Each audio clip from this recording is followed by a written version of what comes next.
یہ جو بات سے بات نکلی ہے، بیوی ایک نہیں ہوتی، ایک بھی ہوتی کبھی چار بھی ہو جاتی ہیں، لیکن بیویوں کا شوہر ایک ہوتا ہے.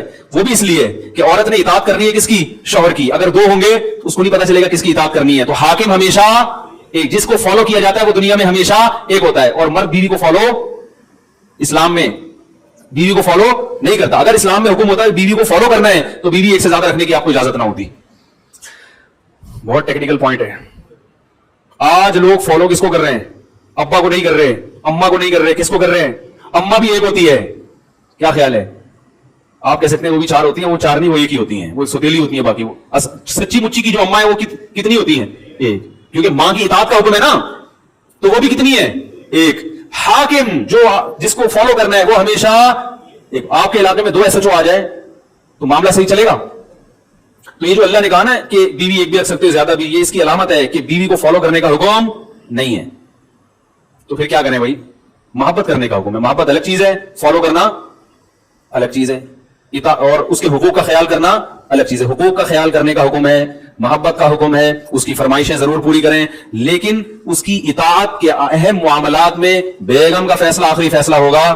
اس کا شریعت نے معذرت کے ساتھ ہمیں حکم نہیں دیا، بلکہ اہم معاملات میں آپ کا فیصلہ حرف آخر ہوگا. آج گھروں میں طلاقوں کا جو ریشو بڑھا ہوا ہے اس کی بہت بڑی وجہ یہ ہے کہ گھر میں پتہ ہی نہیں ہوتا کہ اس گھر کا سربراہ کم وقت ہے کون. لوگ مجھے کہتے ہیں کہ آپ ایسی باتیں کر کے گھروں میں لڑائیاں لڑواتے ہیں. میں لڑائیاں کم کروا رہا ہوں ایسی باتیں کر کے. جس گھر میں سربراہ کا تعین نہ ہو سکے کہ یہ ہے کون اس گھر کا چلانے والا، کس کی سنی جائے گی، تو وہ گھر کبھی چل سکتا ہے؟ بھائی یہ کمپنی میں آپ کو یہ نہیں پتا کہ اس میں مینیجر ہے کون، باس ہے کون آپ کا، یہ والا باس ہے وہ باس، تو آفس چل سکتا ہے؟ تو گھر بھی نہیں چل سکتا. تو طلاقوں کا جو ریشو ہے نا یہ صرف محبت کے بیانات سے ختم نہیں ہوگا. لوگ کیا کرتے ہیں جب گھروں میں جھگڑے ہو رہے ہیں تو میاں بیوی کو محبت کا حکم دیتے ہیں، محبت سے رہو، محبت سے رہو، محبت سے رہو. یہ حل نہیں ہے. یہ ایسا ہی ہے جیسے آپ پولیس اور عوام کو محبت سے رہنے کا حکم دے دو تو اس سے مسائل حل ہو جائیں گے.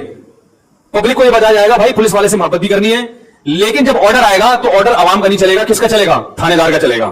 اس کے سامنے پھر آپ کو چونو چرا کی اجازت بولو نا نہیں ہے. محبت سے آفس میں بھی رہنا چاہیے ہمیں. کیا خیال ہے؟ تمام امپلائیز کو چاہیے آپس میں محبت کرے، باس کو بھی چاہیے امپلائیز کے ساتھ محبت، اور امپلائیز کو بھی چاہیے باس کے ساتھ محبت، لیکن پھر بھی جھگڑے ہو رہے ہیں. تو آپ وہاں جا کے محبت پہ بیان کرو گے یہ کافی نہیں ہے. آپ بولو گے بھائی کہ یہ باس ہے، جب اس نے آرڈر دیا ہے تو آپ کو اس آرڈر پہ اعتراض کیوں ہے؟ تو یہاں جھگڑا ایسے ختم ہوگا. امپلائیز کو مجبور کیا جائے گا کہ باس کوئی ایسا حکم دے رہا ہے جو جائز ہے، قانون کے تحت ہے، ناجائز نہیں، جائز ہے، اور آپ کی استطاعت میں بھی ہے، تو آپ کو اس کی ماننی پڑے گی. نہیں مانو گے تو لڑائیاں ہوں گے. آج بہت سے لوگوں کو دیکھا گھریلو جھگڑے کیسے حل کرتے ہیں. وہ گھریلو جھگڑے ایسے حل کر رہے ہوتے ہیں کہ دونوں کو ترغیب دے رہے محبت سے رہو، بہت اچھی بات ہے، لیکن یہ نہیں دیکھ رہے ہوتے کہ بھائی اگر شوہر ایک بات کا آرڈر گھر میں دے رہا ہے اور وہ جائز بھی ہے اور عورت کی طاقت میں بھی ہے، تو عورت کیوں نہیں مان رہی اس کی بات؟ نہیں مانے گی تو پھر لڑائیاں. بولو بھائی، پھر جو ایک نہیں مانتی وہ اور باقی چیزوں میں بھی نہیں فالو کرتی.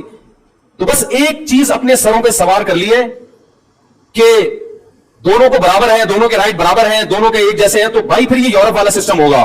تو ان کی طرح پھر آزاد رہنا چاہتے ہو کہ پتہ ہی نہیں کہ بیگم کب پرس لٹکا کے جا رہی ہے گھر سے باہر اور میاں صاحب کہاں جا رہے ہیں. تو یہ تو پورا نظام ہمارا تباہ برباد ہو جائے گا میرے بھائی.